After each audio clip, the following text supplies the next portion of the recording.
Dans cette présentation, nous allons passer en revue les idées reçues usuelles sur le TDAH et les comparer avec la réalité. La première catégorie du TDAH, ou phénotype, est la forme inattentive. Un enfant présentant un TDAH en forme inattentive est vu à la maison comme tête en l'air, n'écoutant pas ses parents. À l'école, les enseignants constatent qu'il rêvasse en classe et semble se montrer paresseux sur certains exercices. En réalité, on pourrait dire que le cerveau d'un enfant présentant un déficit de l'attention est naturellement épuisé. L'enfant présente par conséquent des difficultés avec les consignes, dont il perd le fil lorsqu'elles deviennent trop complexes. Cela va l'amener à des erreurs d'interprétation qui le mettent en échec. En outre, ses capacités à inhiber les distracteurs font que l'esprit de l'enfant papillonne vers tout ce qui peut le captiver. Enfin, les efforts attentionnels provoquent une fatigue mentale qui va faire décrocher l'enfant. Il apprend progressivement qu'il n'est pas en capacité de rester concentré et développe la croyance qu'il est plus bête que ses petits camarades. À cette forme inattentive, il faut ajouter la forme hyperactive du TDAH. Les enfants hyperactifs sont vus comme désobéissants, agités et fatigants par leurs parents. À l'école, ils sont qualifiés de turbulents, perturbateurs et bavards. Certains enfants présentent les deux aspects du trouble.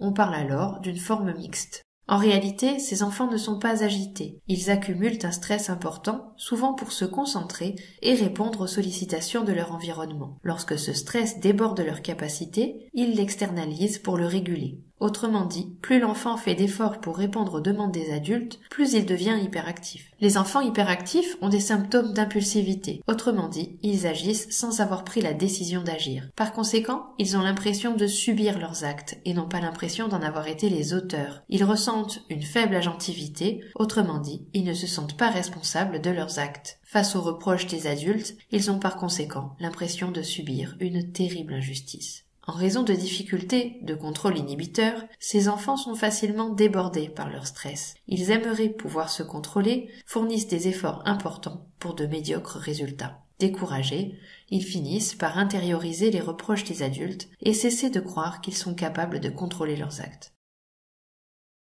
Merci de votre attention et à bientôt sur pipsy.org.